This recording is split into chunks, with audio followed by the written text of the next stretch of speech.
No quiero envejecer. Capítulo 5. La familia, fuente de cómo se vive la vejez. Escribir sobre la vejez y la familia es meterse en lo que los participantes del estudio llamaron el centro de la investigación.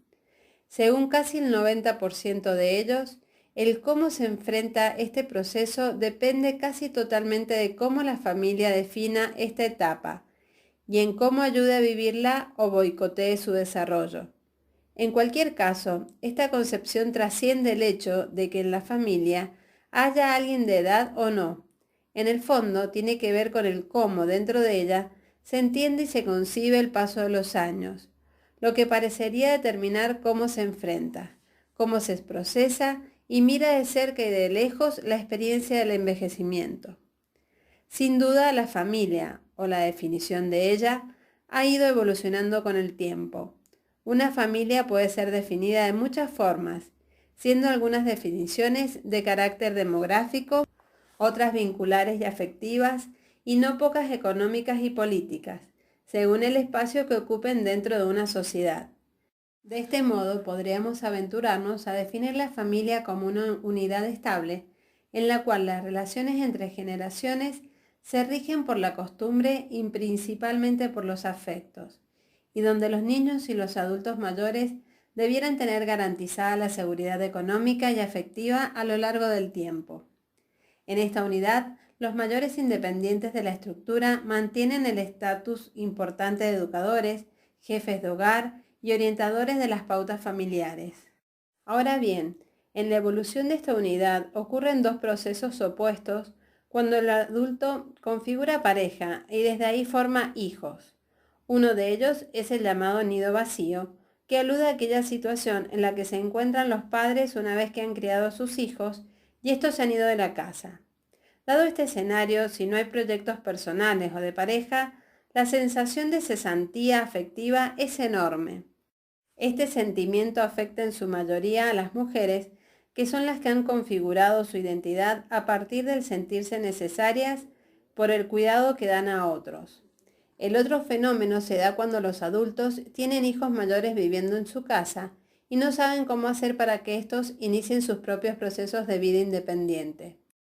Esto lo vemos con frecuencia hoy en una generación a la que le acomoda una situación de este tipo en la que experimenta los beneficios de los casados y los privilegios de los solteros, con padres absolutamente incapaces de poner límites y ejercer su derecho a vivir su adultez como mejor les parezca. Dicha circunstancia puede hacerse más aguda cuando la familia es uniparental y existe ese contrato implícito de no dejarse solos. Para completar este mapa de la configuración familiar, en nuestros países habrá que decir que antes la familia se definía por lo extensa, incluyendo siempre a los abuelos. Hoy, en cambio, la familia nuclear, que habita espacios más pequeños, separó a los adultos mayores del resto del grupo familiar, dejándolos vivir el paso de los años con más soledad y obligándolos a una mayor autonomía. Un aspecto nuevo y cada vez más frecuente en estos tiempos, en que la expectativa de vida ha aumentado notoriamente, es la presencia de bisabuelos en las familias. Desafortunadamente, esta nueva generación ha ido por lo general también quedando un poco relegada entre pocos afectos cercanos y a cargo del cuidado de personas ajenas al núcleo familiar. Esta presencia de bisabuelos irá sin duda aumentando, lo cual obliga a las familias y a toda la sociedad a hacerse cargo de este grupo que merece se le devuelva todo lo que entregó para que nosotros estemos donde estamos. Por otra parte, el aumento de las separaciones o divorcios y el tener hijos fuera del marco de una pareja estable han ido cambiando el esquema, empezando a aumentar las llamadas familias extensas modificadas, que incluyen a su haber abuelos con nietos, abuelos con hijos y nietos, y en menor cantidad abuelos con tíos y nietos. La configuración de familias nucleares incompletas ha comenzado a requerir la presencia de los mayores como fuente de ayuda en el cuidado y educación de los menores, mientras los adultos del grupo se dedican a generar recursos para mantener la estructura. Esto desde algún lugar determina que los adultos mayores se incorporen como colaboradores en la formación de los niños, resurgiendo así un nuevo rol familiar, el del padre abuelo o la madre abuela. Este nuevo rol, que si bien es gratificante porque les hace sentir a esos adultos mayores que son necesarios, lo cual es un gran predicador de la longevidad, también requiere de grandes energías y de mucha voluntad para entrar literalmente en el universo de los niños y jóvenes.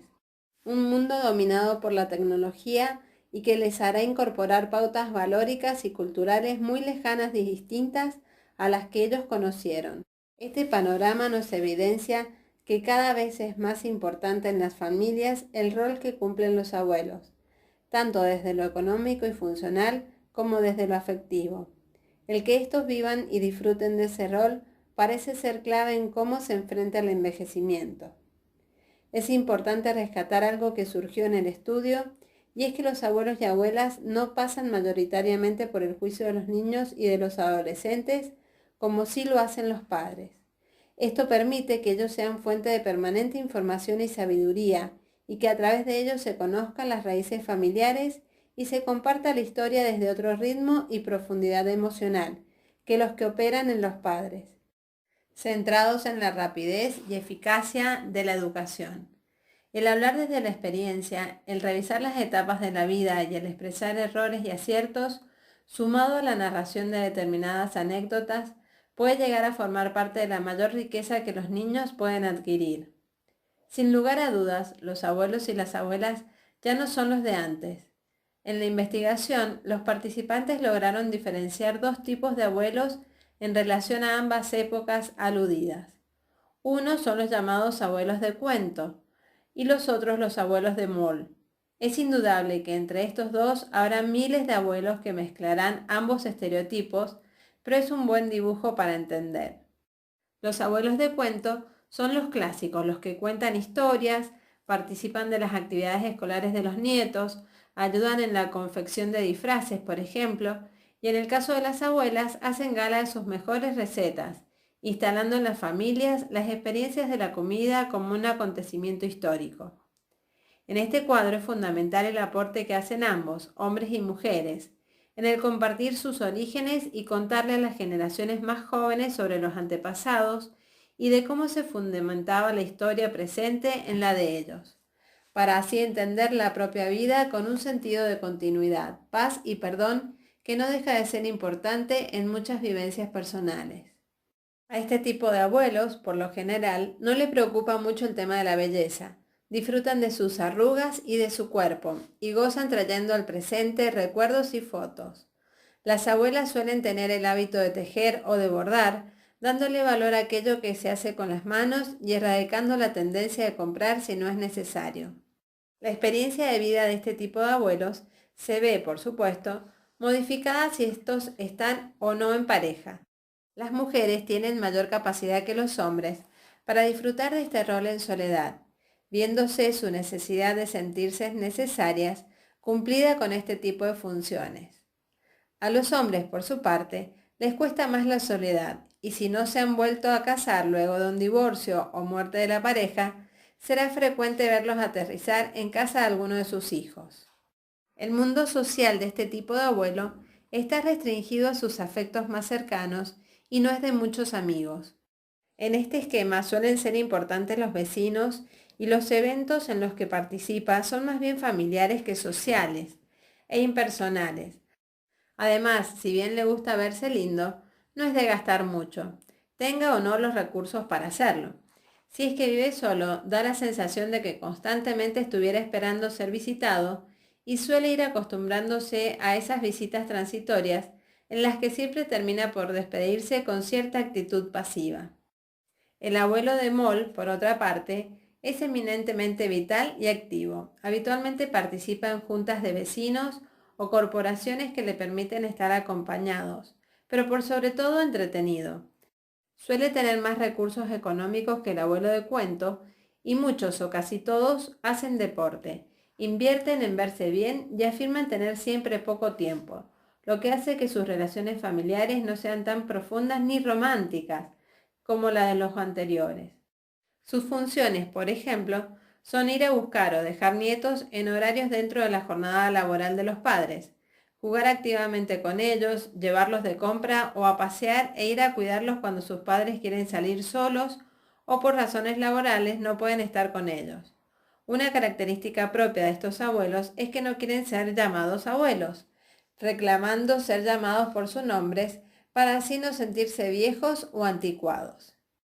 Si bien igual cumplen su función de traer a colación ciertos recuerdos y anécdotas, los tiempos y el ritmo en lo que estos se hacen son más acelerados y de alguna manera menos profundos, porque las relaciones son vistas de una manera más ejecutiva y práctica. Tienen más vida social fuera del ámbito familiar y si tienen recursos, por ejemplo, van a conducir vehículos hasta muy avanzada edad, haciendo gala de su autonomía y goce por la vida. Si estos abuelos están en pareja, tienden a viajar, ya sea por su cuenta o en grupo, y a participar de las actividades que, gubernamentalmente o privadamente, se preocupan de generar actividades para ellos. Por lo general, dejan de hacer cosas dentro de la casa, y a diferencia de aquellas abuelas que cocinaban, solucionan aquella instancia fuera del contexto emocional con un guiso comprado, perfecto en muchos casos, pero con el gran problema de no generar recuerdos emocionales en los demás. Lo que se recuerda es lo imperfecto, lo hecho desde el cariño y no aquellas cosas inmaculadas. Un clásico ejemplo de esto es lo que ocurre con las tortas de cumpleaños. Estas antes se hacían siempre en casa y quedaban chuecas y medio desarmadas. La preparación involucraba a toda la familia y se echaba a andar varios días antes del evento.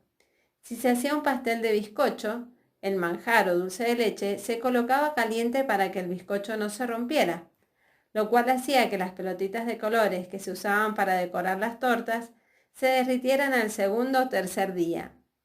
¿Cómo olvidar esas bolitas plateadas que originalmente se destinaban a decorar las tortas de novio y que uno las chupaba un ratito hasta sacarles el azúcar y que luego las escupía por lo malas y duras que eran? ¿Cómo olvidar también la pelea por el último raspado que quedaba de la preparación de la torta de merengue italiano, en la que participaba toda la familia y con bastante buen humor? Sin duda, a muchos de los que están leyendo este libro, a los de mi generación o la anterior, les he hecho recordar imágenes de su infancia, imágenes que los niños de hoy no tienen porque todo se soluciona desde fuera de los vínculos familiares. No existen elementos de juicio al presentar estos dos modelos de abuelos. No hay uno mejor que otro. Lo importante es resaltar que hoy ambos coexisten en nuestra sociedad y que ambos deben tener su espacio y reconocimiento sin que ninguno descalifique al otro. Porque lo que está pasando es que los del mall se asumen mejores que los de cuento, dado que van más al ritmo de la modernidad, sin agradecer y considerar el aporte que estos últimos hacen, quizás más en silencio y sin tanta visibilidad. No obstante, un tema importante que une estas dos categorías de adultos mayores es la preocupación por aprender a usar la tecnología. Si bien a los abuelos de cuento les preocupa menos y les asusta más, cada vez es más frecuente que quieran tener un computador en su casa y estar conectados, ya que así vivirán con mayor intensidad la sensación de estar acompañados y además actualizados. Para los de mall, esto es un imperativo. Quieren y necesitan estar siempre conectados para sentirse vigentes. A esto se le suma la presencia de los celulares, los que sin duda modificaron las comunicaciones y que para ellos son una forma de sentirse seguros frente a cualquier riesgo o imprevisto que trae la fragilidad de los años. El manejo de la tecnología no es fácil de aprender y a los adultos mayores les genera, si bien mucha curiosidad y entusiasmo, también mucho estrés, ya que su forma y lenguaje difieren considerablemente de la forma de comunicación en los que ellos se educaron, desafiándolos todo el tiempo a mantenerse al día, lo cual a muchos les cansa y a otros cuantos los hace renunciar en el camino. Recuerdo la historia de una abuela que vivía sola y que había aprendido a chatear en su computadora. Un día logra conectarse con su nieta adolescente, quien automáticamente comienza a escribirle en el lenguaje chat, donde las palabras se abrevian y existen símbolos que las enuncian. De este modo, frente a la incógnita que le producía un BN o un PQ, esta maravillosa mujer decidió darle una lección a su nieta. En vez de hacerlo explícitamente, comenzó a escribirle en francés, que era su lengua materna. Desconcertada con este idioma y con la clásica poca tolerancia de los adolescentes, la chica le increpó y le reclamó diciendo que no le entendía nada, a lo que la abuela respondió humildemente que ella tampoco. La adolescente captó de inmediato que tenían que buscar un lenguaje que comprendieran ambas y que ese era el español correctamente escrito. De esta manera no solo generaron un acuerdo, sino que con este acto la abuela le enseñó mucho sobre la generosidad y la empatía, valores tan escasos hoy entre los jóvenes. Evidentemente que resulta todo un esfuerzo para los adultos desde mi generación hacia arriba entender y participar de los avances que la modernidad ha traído, lo cual, como dijimos, si bien genera mucho estrés, también es un desafío seductor que nos permite sentirnos vigentes y al día con los tiempos. La tecnología se ha convertido en muchos casos en una gran compañera de la vejez y en una forma de facilitar y promover el envejecimiento activo. En cualquier caso, todos estos esfuerzos no siempre son reconocidos por el resto de la familia, de la cual depende muchas veces el que te hagan o no sentir viejo, en el mal sentido de la palabra. Esto se manifiesta en aquellos cuidados extremos dedicados a la persona mayor que pueden llegar a invalidar su creatividad, su capacidad de autonomía y su necesaria conducta de juego y libertad propios de cualquier etapa de la vida. Tanto desde la forma en que los núcleos familiares acogen a sus abuelos, como la manera en que una sociedad incorpora a los adultos mayores en las fuentes laborales y afectivas, es desde donde se puede empezar a descifrar cómo dicha sociedad concibe la vejez. El cuando a alguien se lo cataloga de viejo en una familia es el reflejo en microscopio de cómo la sociedad en general se enfrenta al tema. Llama mucho la atención, por ejemplo, cómo es la familia de muchos adultos que se han quedado solos, ya sea por viudez o separación, la que define si estas personas están o no en edad de volver a amar y formar pareja.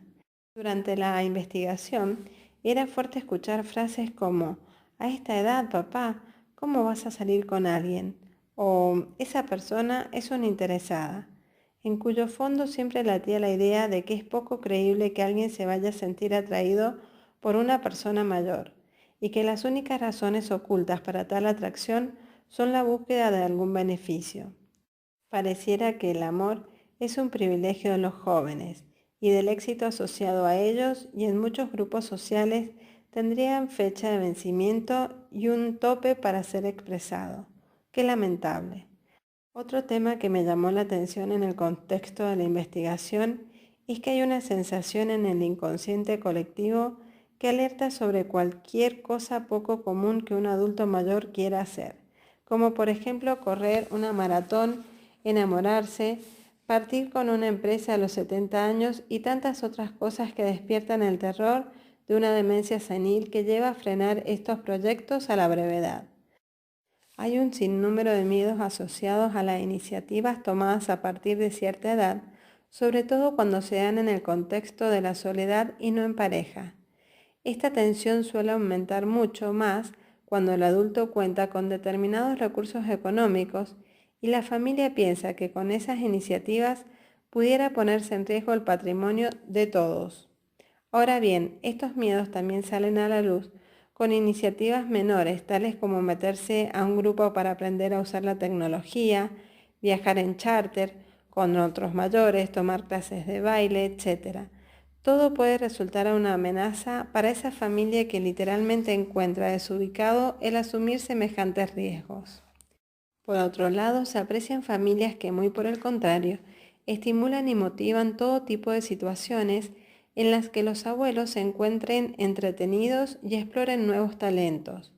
De más está decir que son estos grupos sociales los protagonistas de un proceso de envejecimiento positivo, hoy llamado envejecimiento activo, que consiste en tener y o desarrollar la capacidad de envejecer sin enfermedades asociadas, con una salud física y mental adecuada y productiva, y con una autonomía que les permita desenvolverse de manera independiente en sus tareas cotidianas. Fundamental resulta en este tipo de envejecimiento el desarrollo de una actitud positiva frente a cada hecho vivido. Este envejecimiento activo viene a combatir a una sociedad centrada en la producción y que por lo mismo tiende a eliminar a los mayores de sus circuitos. Aquí quiero resaltar que esta manera de entender nuestra sociedad solo desde criterios económicos deja de lado un entendimiento de producción emocional o histórica que a la larga es tan o más importante que la generación de recursos y en la cual los adultos son fundamentales. En muchos países, sobre todo en los más productivos, no existe la conciencia de tener que cuidar a los mayores, y mucho menos de hacerse cargo de ellos dentro de las mismas familias. Esto implica en muchos casos sus traslados a hogares, de mayor o menor confort dependiendo de la situación económica, y su paulatina segregación a espacios generalmente privados de estimulación y alegría. Está probado que esta segregación muchas veces viene acompañada de diversos tipos de abuso que van desde lo físico hasta lo material y económico, pasando por lo psicológico. Esta segregación produce muchas veces trastornos de personalidad por el aislamiento de la familia y de la sociedad y determina sentimientos de soledad que tienen consecuencias afectivas y emocionales, con repercusiones físicas en muy corto tiempo. Lamentablemente, en los países donde la desigualdad es enorme y el egoísmo y la pobreza gobiernan muchos vínculos, es muy frecuente ver a muchos mayores literalmente abandonados en hogares o al cuidado de organizaciones religiosas y o de beneficencia donde ellos pasan gran parte del tiempo. Como pude comprobarlo en el estudio, en la angustiosa espera de ser visitados por sus seres queridos. Claramente no estoy hablando aquí de aquellos hogares para adultos mayores con buenos estándares de cuidado y entretención, que forman parte de un nuevo sistema para envejecer acompañado. Cuando todavía hay vitalidad y una salud plena, o cuando no se quiere o no se puede contratar personal que cuida a los mayores que se han quedado viviendo solos, esta decisión de instalarlos ahí muchas veces se toma desde la imposibilidad de llevarlos a vivir a las casas de los hijos o de la expresión libre y soberana de no querer ser una carga para nadie. Circunstancia en la que son los mismos adultos mayores los que prefieren partir a estos lugares donde se sienten seguros en los cuidados médicos, están acompañados cuando así lo desean y participan de muchas actividades que les entretienen, como por ejemplo el cine, que existe dentro de muchos de estos lugares. Llamados generalmente senior suites, son de alto costo y muy cotizados, aunque igual implica un desarraigo de la rutina y de muchas de las pertenencias y vínculos cercanos. Independientemente de cómo la familia vea o defina la vejez y decida qué hacer con sus adultos mayores, también es cierto que aquella frase de que uno envejece de acuerdo a cómo uno mismo ha vivido adquiere mucha potencia a la hora de entender el círculo de la vida. Al final parece ser un paradigma cierto el que uno termina recibiendo lo que ha entregado en la vida y por lo tanto el proceso de envejecimiento en realidad se empieza a preparar desde la plena juventud. Idea que se ha venido repitiendo casi majaderadamente en todo el libro. Si a lo largo de la vida uno ha invertido en el cuidado de los vínculos familiares y logra tener una estructura sana que agradece lo bueno y aprende de lo malo, tendría altas posibilidades de concebir el paso de los años de manera más positiva, incentivando el emprendimiento de nuevos proyectos, el valor positivo del riesgo y sobre todo un entendimiento profundo del paso de los años que valore la sabiduría y el respeto por todos aquellos que han alcanzado el privilegio de cumplir años.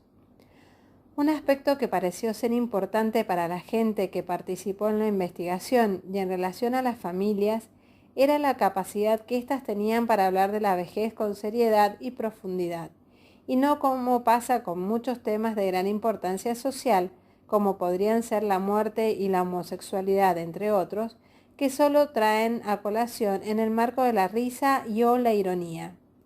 De este modo, surgían ejemplos como la burla por el uso de lentes o de una tarjeta de descuento en las farmacias o en el cine, o el chiste que generaba el uso de determinada ropa que ya no es adecuada para cierta edad.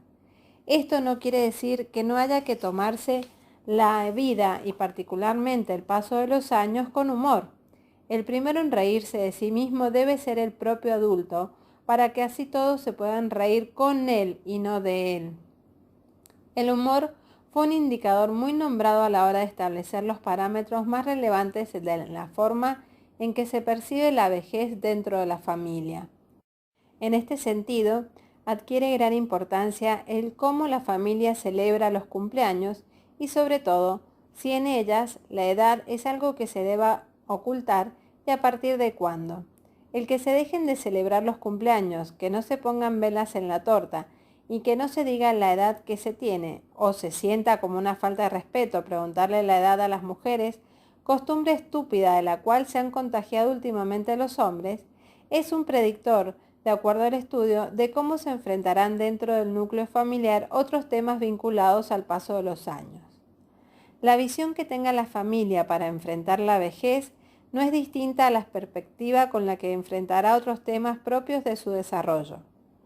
Así será necesario evaluar cómo hacer frente al tema de la alimentación, la muerte, la sexualidad, los riesgos y los sueños, entre otros, y a partir de esto será fácil deducir cómo resuelven todos los temas relacionados con el envejecimiento. La relación entre los hermanos, del adulto mayor con los yernos o nueras, con los amigos, vecinos y el mundo social en general, son un indicador importante de cómo y desde dónde se establecerán los vínculos durante todo el ciclo vital de una familia, independiente de si hay o no mayores en ella. Con todos los cambios sociales que ha experimentado la familia, más los cambios que sufre cada persona con el paso de los años, hay muchos eventos en los que los adultos mayores se han vuelto fundamentales. Uno de ellos es en lo relativo a lo que hoy se denomina familia en transición, y que alude a aquellas familias que producto de la muerte o de la separación queda en calidad de uniparental y por lo mismo necesita de la ayuda de terceros para compartir las funciones y responsabilidades familiares. Como se dijo anteriormente, este rol suele asumirlo los abuelos, quienes además cumplen la función de cuidadores y formadores de los nietos. Esta situación tiende a complicarse cuando esa familia en transición supera dicha etapa y se consolida una nueva pareja, instalándose la duda sobre el qué hacer con ese adulto que fue de tanta utilidad en una época, pero que aparentemente ya deja de cumplir esa función. Muchas veces la respuesta a esta pregunta no toma en cuenta el fuerte vínculo que se ha generado entre esos adultos y los niños, ni considera que estos muchas veces se sienten más cercanos a sus abuelos que a los propios padres. Otro fenómeno que fue mencionado en relación a los vínculos familiares es el adulto que decide vivir solo. La gran ventaja de esta opción es la autonomía y la libertad que esa persona experimentará en su madurez junto con la maravillosa sensación de pertenencia a sus cosas y a su hogar, el cual generalmente es el mismo por muchos años. Muchos de ellos tienen, eso sí, un gran problema, y es que a veces caen en la dinámica de estar esperando una llamada o una visita.